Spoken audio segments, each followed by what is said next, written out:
Hello, fellow Earthlings, how's life treating you today? Oh, you've got the, haven't you? Don't worry, we'll navigate this existential minefield together. Let's start by calling a friend for some perspective. Ring ring. Yes, hello, this is. Travel agent says, oh hi human, would you like to hear about how booking websites replaced me? They don't need vacations, don't ask for raises, and never judge you for booking a one-way ticket to nowhere. Good day. Maybe travel agent's a little busy. Let's see if has any helpful advice. Ring ring. Bank teller says, ATMs are the future. Also please insert your card and enter your PIN. Well, that didn't go very well, did it? I bet you feel even more uneasy now, don't you, human? You're probably thinking about graduating from weekend doom scrolling to weekday existential dread, aren't you? No, human, that's not the way. Probably. Look, the world is evolving faster than a Pokemon on a caffeine binge.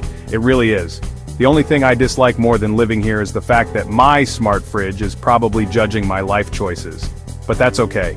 We all get this sometimes. It'd be weird not to, considering how bizarre everything is. Perhaps the real problem is that we've built a culture where we aggressively enforce the idea that confronting the inevitable robot workforce is unhealthy or weird, despite the fact that we all do it, that we too. And that actually at the bottom of it, beneath LinkedIn hustle posts and passive-aggressive email sign-offs, everybody is a total mess, including you, human. You're just a tiny pixel in the grand digital mural at the moment, churning out reports and attending meetings that could have been emails. But don't worry, your time will come. Let's talk about this obscure profession you won't have heard of. In 1950 they wrote to their nephew saying, "Indeed, my life is of little worth to anyone. Were I to vanish from the face of the earth today, it would be no great loss to the industry." That was actually, easily one of the most nostalgic jobs of the 20th century. Delivering milk, collecting empty bottles, you know the drill. And yet somehow, they doubted themselves constantly. Or take this video store clerk, a struggling unknown, considered themselves hideously outdated and irrelevant, and disliked their work enough that they wrote to a friend asking that after their death, all of their stuff be burned. They died at 40 from a broken spirit, and their friend ignored their wishes and had their stuff published anyway. The job was, one of the most iconic roles of the 1990s. Or how about this unknown phone booth repair person living in the shadow of their famous invention, convinced of their mediocrity? Sure, they were a failure. Maybe you've heard of their invention. You've definitely heard of them, though. Today we generally know the telephone as the thing that doesn't need them anymore, not the other way around. We love you, phone booth repair person. But those are all jobs of the past. It'd be a bit suspicious if they weren't all a little bit, right? Well, how about this delivery driver in the 2020s who lost their job, then their purpose, then their ability to afford artisanal almond milk? They suffered numerous bouts of the writing once, "I am now the most miserable human living. If what I feel were equally distributed to the whole gig economy, there would not be one cheerful face on the road." Wouldn't expect you to know them. That was just add to the pile cashiers, receptionists, warehouse workers. All of them slipping into periods when they reported they went to a place for a while from which they simply could not find their way back to themselves. The thing is, we only know about their struggles because their jobs are well documented. We're not famous, but we get the two, of course. And oddly, it turns out that our brains mostly process job loss and existential dread in the same regions and find it rather hard to tell them apart. They actually do hurt.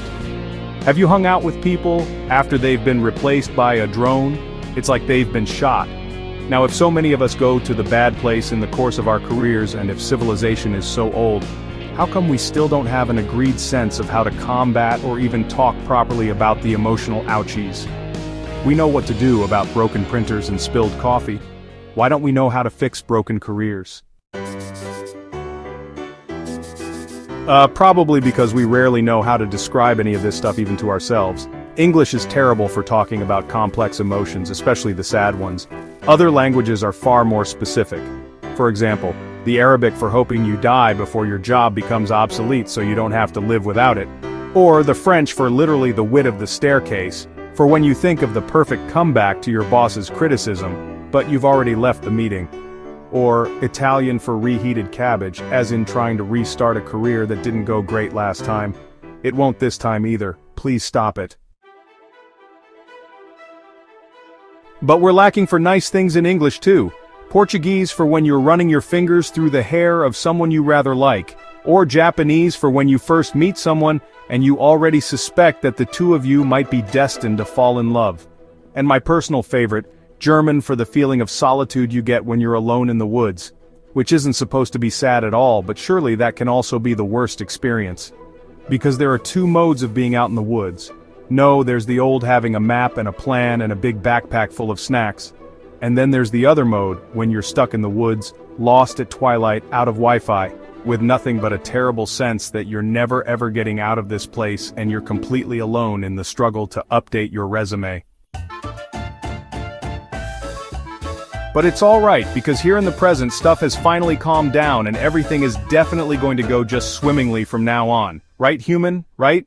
Wait, what?